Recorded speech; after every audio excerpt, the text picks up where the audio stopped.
গীতায় লেখা আছে, 1.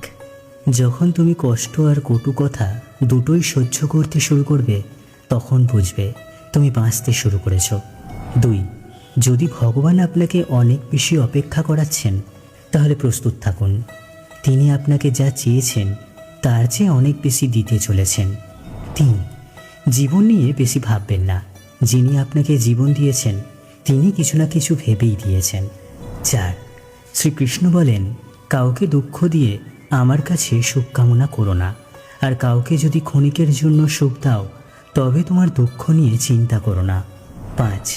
মৃত ব্যক্তিকে কাঁদ দেওয়াকে মানুষ যেমন পুণ্য বলে মনে করে, তেমনি জীবিত মানুষের পাশে থাকাকে পুণ্য বলে ভাবতে শুরু করলে জীবন সহজ হয়ে যাবে। 6. আমাদের অকারণে কোনো মানুষের সাথে দেখা হয় না। আমরা কিছু মানুষের থেকে শিক্ষা পাই, আর কিছু মানুষের থেকে জ্ঞান পাই। 7. কে কী করছে, কীভাবে করছে এবং কেন করছে, তা থেকে যতই দূরে থাকবেন ততই সুখী থাকবেন। 8. আপনি হাসতে থাকলে পৃথিবী আপনার সাথে থাকবে, নইলে চোখের জল তো চোখেই ঠাঁই পায় না। 9. যদি কেউ আপনার ভালো কাজকে সন্দেহ করে তাহলে মন খারাপ করবেন না, কারণ সন্দেহ সর্বদা স্বর্ণের বিশুদ্ধতার উপর করা হয়, কয়লার কালো দাগের উপর নয়। 10. মনের শান্তি জীবনের সবথেকে বড় উপার্জন। 11. উপদেশ, সঙ্গ এবং সময় কাউকে না চাইতে দিলে লোকেরা প্রায়ই সেগুলোকে সস্তা বলে মনে করে। 12. একজন মানুষ যত শান্ত সে তত গভীরভাবে বুদ্ধিমত্তা ব্যবহার করতে পারবেন। 13.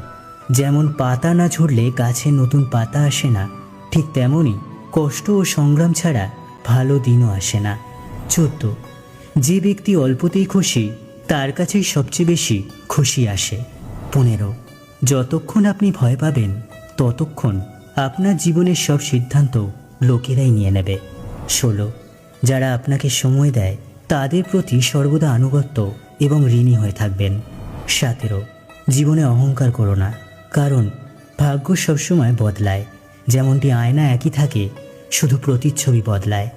18. শান্তিপ্রিয় মানুষ সুখে তাদের জীবনযাপন করে, তাদের ওপর জয় পরাজয়ের কোনো প্রভাব পড়ে না। 19. শ্রীকৃষ্ণ বলেন, স্বর্গের স্বপ্ন ছেড়ে দিন, নরকের ভয় ছেড়ে দিন। কে জানে কোনটা পাপ কোনটা পুণ্য। শুধু দেখুন নিজের স্বার্থ পূরণের জন্য যেন আপনার দ্বারা কেউ দুঃখ না পায়। বাকি সব প্রকৃতির উপর ছেড়ে দিন। 20. অর্থ বড় না যোগ্যতা বড়, খারাপ সময়ে যে পাশে থাকে সেই সব থেকে বড়। 21. কেউ যদি আপনাকে নিজের স্বার্থ পূরণের জন্য মনে করেন তাহলে তাকে স্বার্থপর ভাববেন না, কারণ আপনি তার জীবনে সেই উজ্জ্বল আলো যা সে অন্ধকারে দেখতে পায়। 22.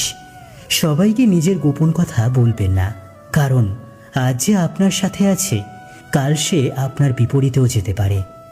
আপনি যদি ভগবান শ্রীকৃষ্ণের পরম ভক্ত হয়ে থাকেন তাহলে কমেন্টে একবার লিখুন, রাধে রাধে।